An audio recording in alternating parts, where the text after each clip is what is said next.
Hey, so today's video is going to be on sciatica, that sharp pain through the back of the leg that can be triggered by tight hamstrings, but also in the tush is a muscle called the piriformis, and it's this rope-like muscle that gets really tight and presses on the nerve and it triggers some pain.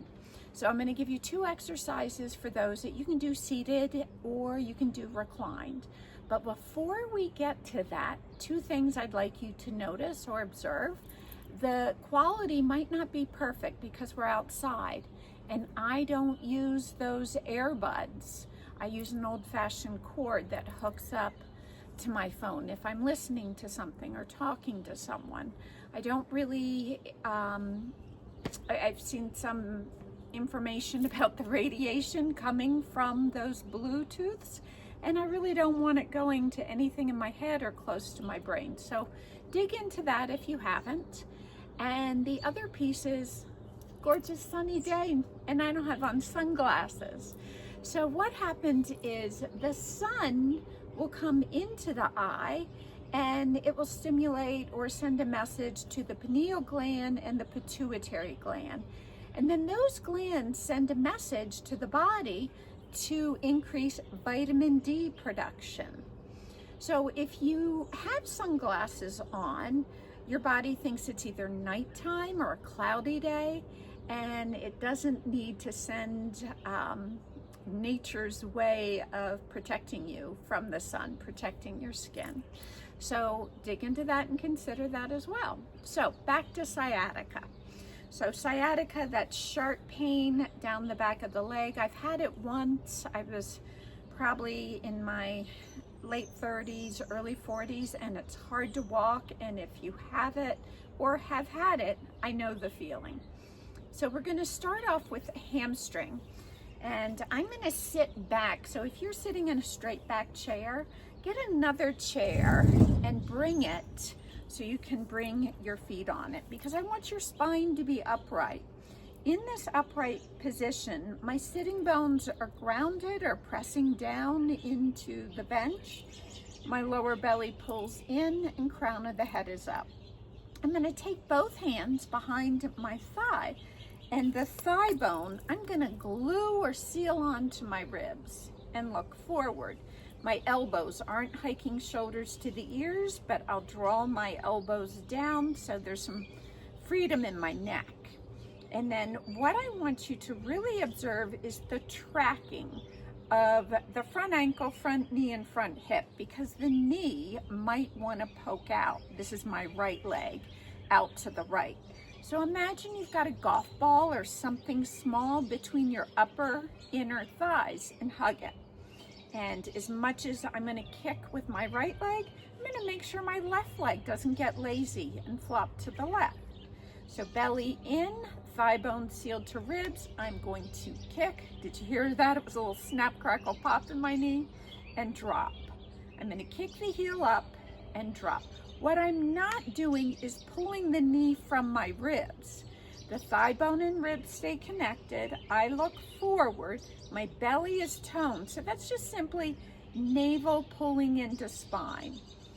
And then once I do a few, I'm going to hold up, keep pulling my thigh bone to the ribs, and then drop. So I'm really getting into the belly of the hamstring, meaning not the attachment up at the buttock. And you can do this a number of times. And you can also do it laying down on your back with your knees bent. Then switch sides. And what's always interesting is to notice the two sides. So again, golf ball between the inner thighs, pull the left thigh bone into your ribs, and you kick and release.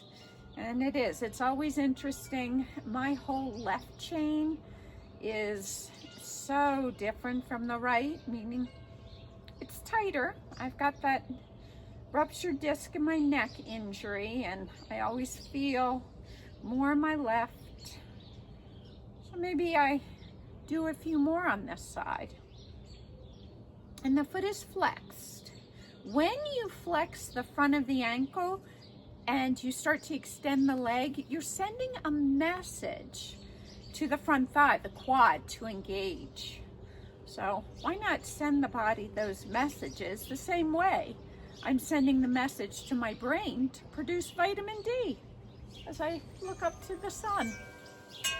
All right, so that's to get into the belly of the hamstring. And again, you can do it supine, recline, laying down. The next thing I'll do is a figure 4 stretch. So this would be like half pigeon or figure 4 on your back. And I'm gonna take, this is my right leg bent, my right arm through, and I'm gonna hold on to the left leg. And then I'm gonna start to bring my right ankle to my left shoulder and get deep into the belly of the right hip, back hip, the buttock. I can also bring my right knee a little over to the right. So this is one way of doing this. And then a second way, if you're seated, I'm gonna push the chair away and I'm gonna just simply cross right leg over left and fold. So you've got a couple options there. And again, on your back reclined, figure 4 stretch is an option. And then I'm gonna pull the chair back and bring my right foot on the chair and cross my left. I am flexing my left foot. You can even take your 2 hands and externally rotate, meaning the top of the thigh pointed away. I'm gonna rotate it away and down. And make sure my right knee doesn't flop out to the right. You can also hug the shin and bring it in as long as the chest is lifted, or just deepen the stretch, pulling the right knee up towards the right shoulder, flexing the left foot, rounding the head up, getting deep into this external rotation of the left thigh bone in the hip. And what that does is that piriformis muscle is getting a deep stretch. And again, on this side, if I chose to do something different for the same benefit, I could fold forward. All right, so try those if you've got any sciatica, and you can start to notice if you're doing that piriformis figure 4, you can really feel that might be the root cause of the issue. All right, well, take care, have a wonderful day, and until next time, maybe you can get some sun.